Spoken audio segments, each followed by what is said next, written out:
everyone. Thank you so much for joining me here today. As Rochelle said, my name is Karishma Panwani. I'm the Director of Academic Product Management here at Maplesoft. And today it's my pleasure to talk about how at Maplesoft we're combining AI analytics to support student success.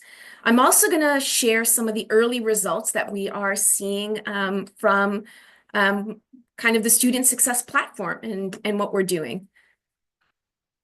So I want to start the webinar off just kind of talking a little bit about the problem we are trying to solve here at Maplesoft, kind of giving you a sense of, how the student success platform fits into what institutions are already doing to help students succeed at their institution. So in the US, nearly 25% of all first-year undergraduate students drop out. And the situation is even more alarming in STEM fields. As you can see on the slide, according to data from the US Department of Education, about 50% of students pursuing a bachelor's degree and 70% of students pursuing an associate degree in STEM don't complete their program. Many of these students either switch to a different major or leave the institution altogether, resulting in a significant loss of STEM talent. And in non-STEM fields, the situation is marginally better, with about 25% of students dropping out due to struggles with math. And while dropout rates are problematic for many reasons, I think it's really important for us to acknowledge the financial impact that this has on institutions when a student leaves. I mean, the loss of tuition and funding from even a single dropout can diminish an institution's ability to provide resources and opportunities that impact or affect the entire student body. So on my slide over here, you see some data from 2023 from a 4-year institution in the US. It's publicly available data. They cited a loss of $4.6 million in tuition revenue when just 7% of their first-year students dropped out. And when we looked at the revenue loss from those students that are just in science and math, that accounted for about $500,000 worth of revenue. And I think you would all agree that this represents a significant financial shortfall, really underscoring the need for us to address the dropout rate.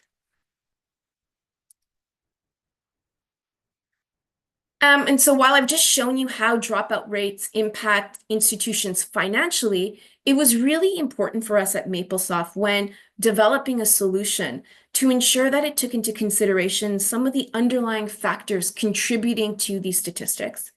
So one of the most pressing issues that we hear time and time again is lack of readiness amongst first-year students, particularly in their math courses.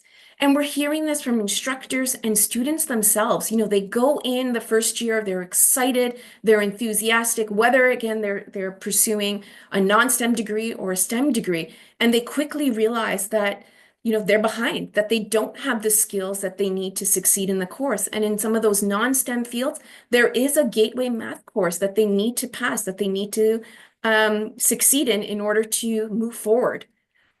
The other thing that we're hearing primarily from instructors is they are dealing with larger class sizes.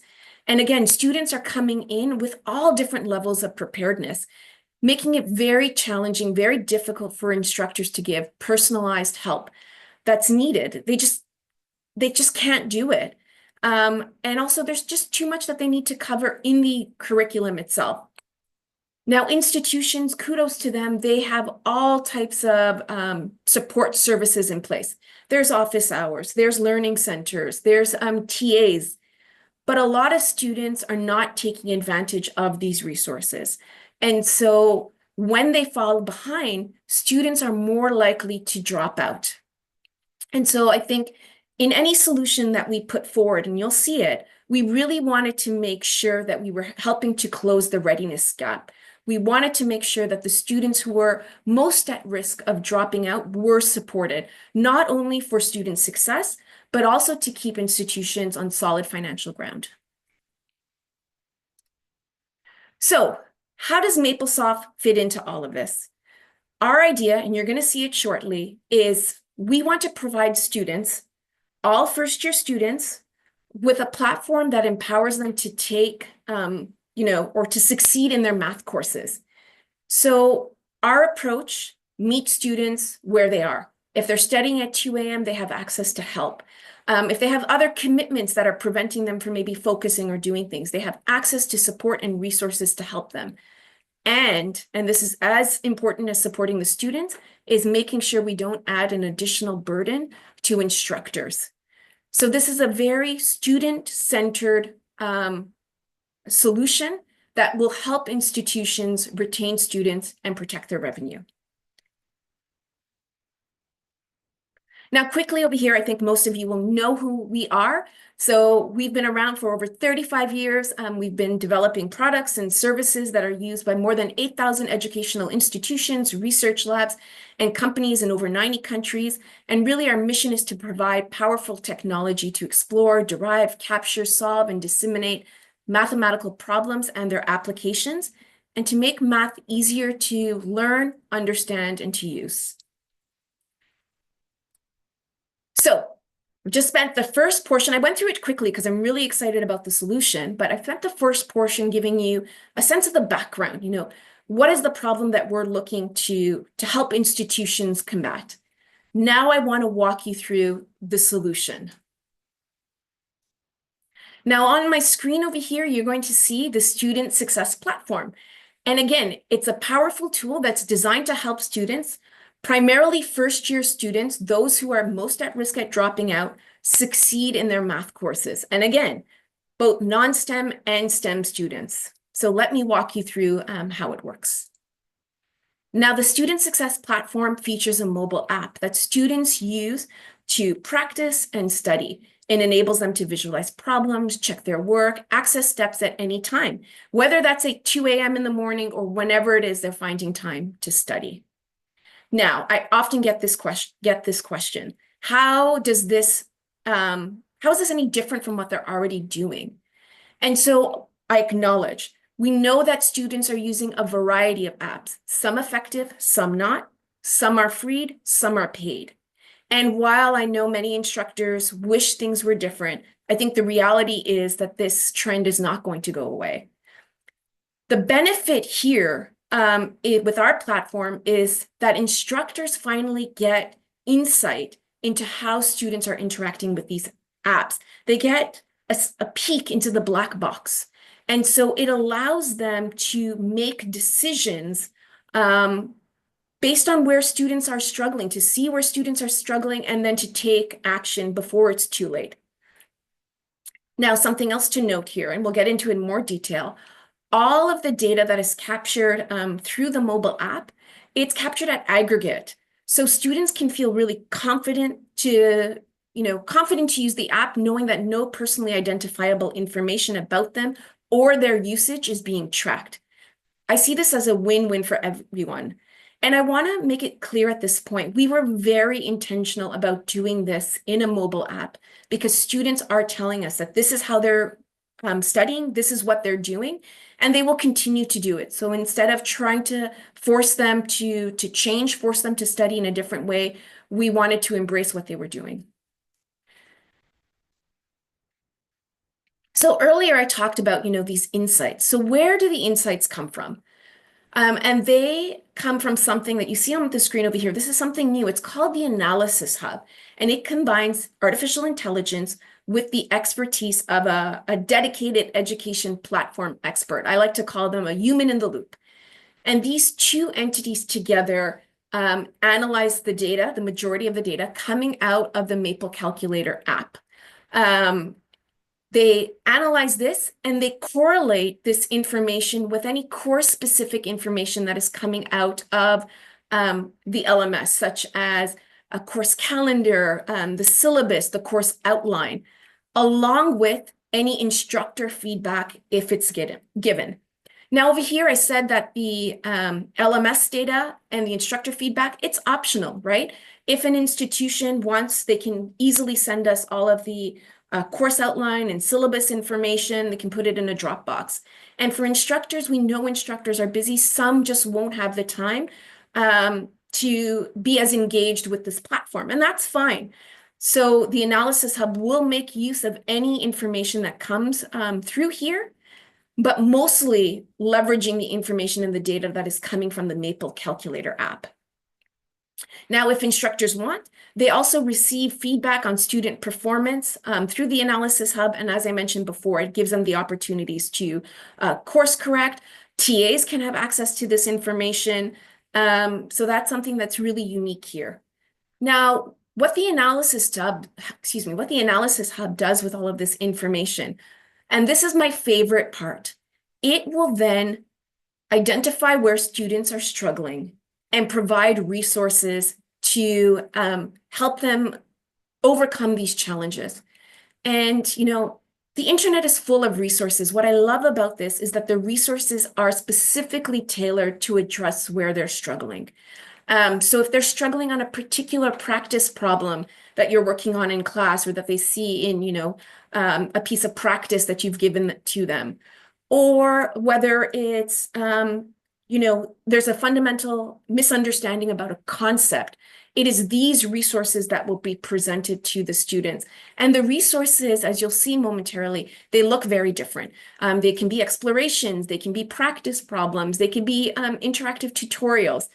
Really, the idea here is to create resources that help students engage in mathematical thinking, that maybe explain concepts in a different way. And the resources, they are delivered through our platform, MapleLearn, and you'll see that momentarily. But MapleLearn, along with the Maple Calculator and Maple itself, along with all of our content development services, all our training services are included within the Student Success Platform. We really wanted to make sure that, you know, the students were supported, that the institutions were supported. And so, as you'll see when I talk about some of the pilots we've been running, we've had instructors look at some of the data that comes out of the Analysis Hub and request content that they can use in the classroom to motivate discussion. And so that is something that is also part of the Student Success Platform. So very quickly, you know, what are some of the advantages of the platform? One, you know, and I think this is really important, it's bridging that readiness gap. That is what we're here to do. We don't want students to fall behind. We want to make sure that they have access to help when they need it. They don't have to be embarrassed to ask an instructor. They don't have to hesitate, that they have some resources that they can use. It also, we see this as a way to protect tuition revenues, because if students are successful, they'll be more likely to enter second, third, and fourth year. It makes more efficient and effective use of teaching assistants. So if you are lucky to have TAs, TAs can have access to this material and really help their students. And as I mentioned before, it doesn't require time investment from instructors, and it gives students access to help when they need it. So at this point, I want to spend a few moments kind of showing you the Student Success Platform in action. I want you to really get a sense of what the student experience is like. So we're going to start off here, and I want you for a moment just to picture that I'm a student. And let's say I was given a piece of practice, you know, and it was given to me through my LMS or however it was given to me. I want to walk you through how a student would use the Maple Calculator to get some help, and how the Analysis Hub might present targeted resources for the entire class. So let me show you. Here is, you know, some sample questions that you see on my screen over here. And on the left of my screen, you see some of my handwritten work. Now, at this point, I'm going to go ahead and pull out the Maple Calculator. So hopefully you should see my phone over here. So now I'm not going to go through all the problems, but let's say as a student, I attempted to solve this definite integral. And so here's some handwritten work that I have. Now, as a student, the first thing I might want to do is see, okay, well, did I get the right answer? So I'm going to show you how this works. I'm going to go here, and I'm going to take a picture of this. As soon as I take a picture, you'll see I come to what we call the results screen, and I see that, hey, my solution, I've made a mistake somewhere. And maybe at this point, I can go and click on steps. And it'll take a second. Oh, there we go. And it'll give me detailed steps. And I can go ahead and look at the steps and, you know, see where I'm fix my mistake. And maybe this is all that I need. Now, for this next question, for instance, maybe I've attempted to do it, but instead, this time, what I'm going to do is I'm going to not just take a picture of the a question, I'm going to take a picture of my entire work. I want to show you this. So if I do that, oh, it took a moment, but now you can see it. Okay, so I took a picture of my entire work, and now I'm going to take advantage of a feature called Check My Work in MapleLearn. Now, this feature is being brought to the calculator, but for now, let me show you how it looks like in MapleLearn. So I'm going to show it to you over here. So I can click here. I took a picture of it. I can click here, and I can bring it in with the click of a button. And now I can click on Check My Work. It will analyze where I've made a mistake, giving me the opportunity to fix it. So I know that, it's saying that I might have made a mistake here, and I can go and fix it, and I continue to click on Check My Work. Or if I'm stuck, I can create a live session, or I can share, so on and so forth. Now, I jumped ahead of myself. I was so excited to show you the experience for the student. Let me go back for a moment and pause. Here I showed you this, assignment. So as students are working on this, the Analysis Hub is looking at aggregate of how the students are solving problems, how many are going to steps, when they're going using the Check My Work feature, so on and so forth. Now, as they're doing this, once new content is being created and posted, they will receive a notification. Now, if I pull up my phone over here, you'll see here, there's a notification. It comes straight to my phone, but there's an inbox over here letting me know that new content is available. So now students can go to the Student Success platform and take a look at all of this content. So I'm going to go here. Now, this is a web page that students have access to. Now, most students find out about the Student Success platform and this web page by an announcement that is made through the LMS. The instructor makes an announcement. Students get access to the Maple calculator. All they have to do is scan a QR code, and then they're automatically enrolled into the class. So now as a student, I can come here and I can say, I'll get a notification. There's new resources. Let me show you what these resources might look like. Now, these resources are made available through the portal page by the Analysis Hub. And again, it's a combination of AI and a human reviewing everything, correlating everything to where the students need to be in the class. But it could be if all the students were struggling with this definite integral question, they might be presented with something that looks like a tutorial. And so they can click on this over here. And it has, basically it's trying to, again, as I mentioned before, get them to think mathematically, get them to question, get them to look at the problem in different ways. So here it might say, maybe step back and try to visualize this. And they might give them a hint. They can click on next. And over here, it talks about that step one, what they should have noticed. It's interactive. Everything is interactive. Now it's done in MapleLearn. MapleLearn is very easy to use. And so students can play with this. The next slide of this tutorial might say, okay, before we solve it, which method would be best to solve this problem? And then gives them a list of methods and asks them to consider. And so then they can click on next. And it continues and it walks them through this. Now, again, students have access to MapleLearn through the calculator, and so they can solve this or continue to work with this in MapleLearn directly or on paper and pencil and bring things into MapleLearn. There's a lot of flexibility here. But this is an idea of something that they can use, and then they can apply this to different problems. Let me show you another type of resource. So if all students were struggling with that indefinite integral question that I showed you earlier, and it's going to pop up on the screen momentarily. It could be that a resource is put in there that, again, gets the students to think about how to solve this problem. And again, it's not just about giving students steps. It's about asking them questions. So in this case, it's what integration method should we apply? Students can look at this, maybe they'll click on it, use substitution, and it'll give the option, okay, what would be your value for you? And they can click on this. And it lets them know that there are other approaches, so they can go back, they can try something else. It gives them feedback. They could go back. If they didn't even know where to start, they might pick something and it just walks them through it, step by step, and gives them a sense of why what they were doing works or where they might get stuck or how to start viewing a problem. So there's all different types of resources over here, but maybe what students need based on, that particular practice that I showed you earlier, maybe they need concept review. Maybe they've forgotten, how the graph of sine of x or sine of theta and cos of theta is formed. Maybe this is just a bit of a review and they can play with it. All of the documents are interactive. Or maybe what they need is some help with a particular technique. You would have seen on the practice questions that I gave you, there were some factoring questions. Maybe students are getting stumped on terms of how to factor, and it might give them some documents on how to review.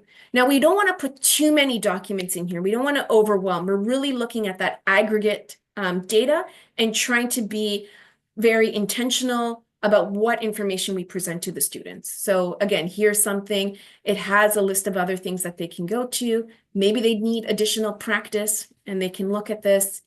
And again, each card, or in this case, each question is builds progressively on the next question.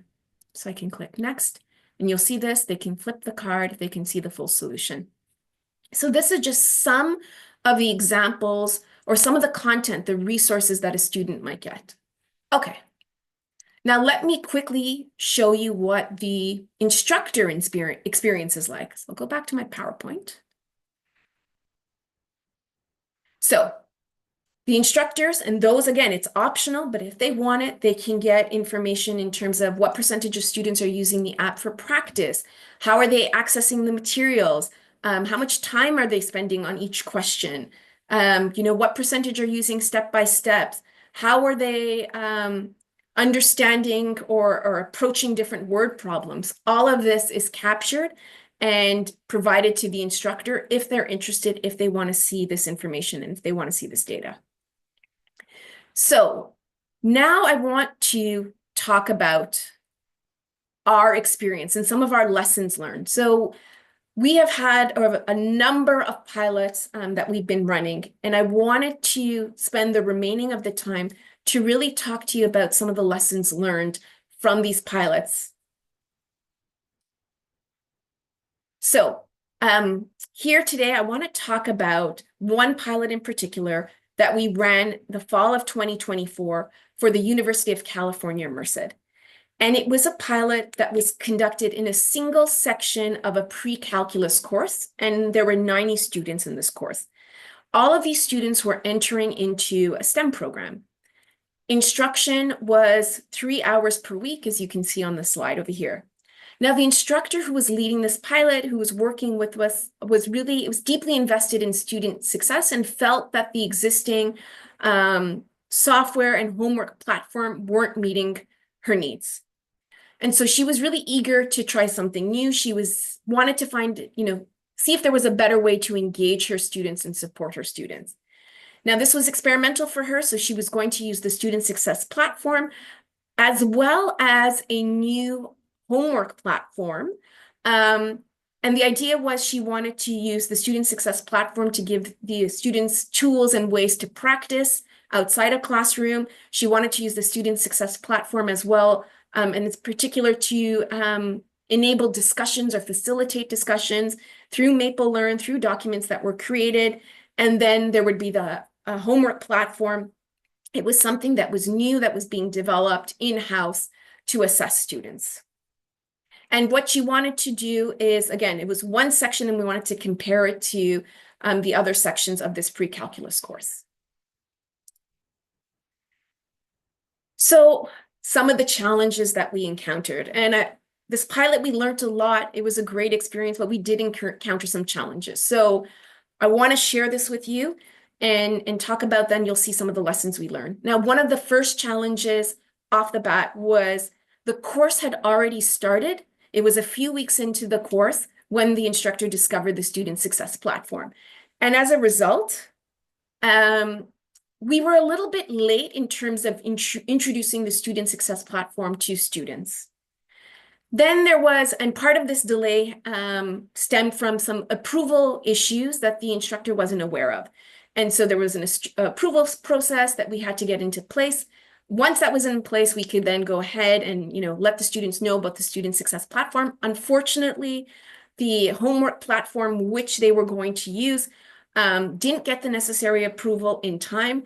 And this created a major issue for the instructor, because now the instructor didn't have a way to grade homework and the instructor didn't have access to TAs. As a result, the instructor really had to scale back the grading component and focused more on journaling activities. But one thing we saw, and we quickly saw as the semester progressed, this became a huge source of stress for the instructor. Furthermore, to add to all of this, it had been a while since this instructor had taught pre-calculus, and the students were further behind in the course than she had realized. So what happened was there was a shift in focus toward more in-class practice with extensive guidance. And the instructor had students work in groups, which allowed for more peer collaboration, but as a result, there was less time, less focus for independent practice. As a result, this led to limited use of the Maple calculator, which we had hoped that students would use for independent study. And without a way to provide resources to practice outside of the class, we were somewhat limited in supporting the students in that regard. Because the students didn't have practice questions that they were giving that they had to work on their own time, we weren't able to, we weren't able to collect some of the data on where students were struggling.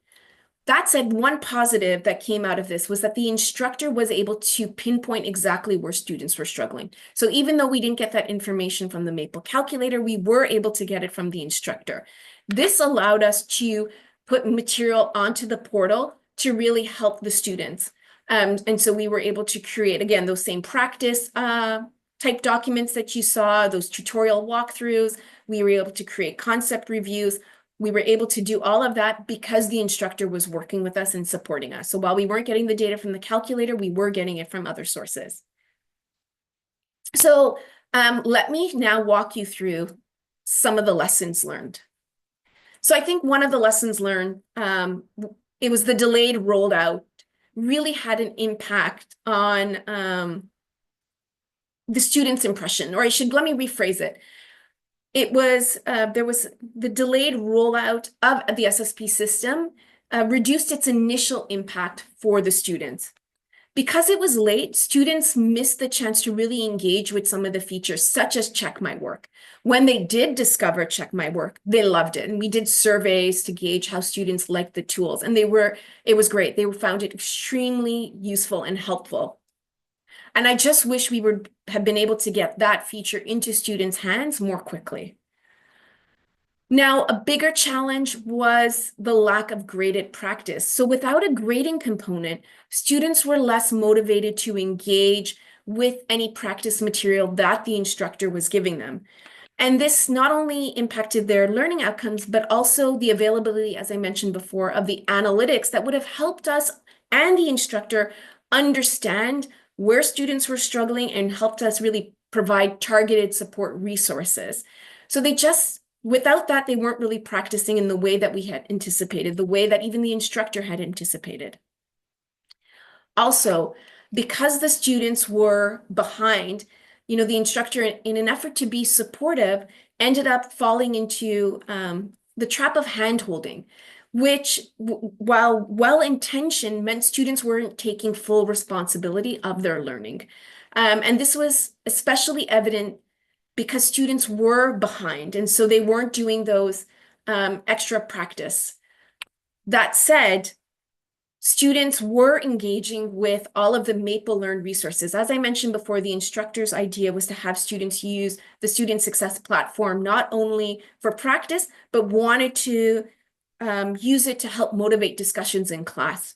And the students loved that. They loved all the interactive content. They loved being able to work together and understand concepts in new ways. So that was all really positive. They would do group projects, and it was a great experience for them. And so as we move forward with this, as we're doing more pilots, we're keeping all of these lessons learned in place. We're making sure that instructors kind of have the best knowledge in how to set up their course, what they should be thinking of, how we should work with them. And I just wanted to share some of the feedback that we've had thus far. So I'm going to end this. I want to reserve time for a Q&A session, but if you are interested in piloting the Student Success Platform, I have a QR code. If you scan this or you go to that link over there, you can read about it. There's more examples on how the Student Success Platform works. Always happy at any point if you want to talk and talk about how it might work for your class, let us know. Like I said, we're running a bunch of different pilots. We've been doing pre-calculus, pilots in calculus as well. And so we're happy to talk to you and figure out kind of if this would be of help for your students in your class. So I'm going to pause here. Any questions?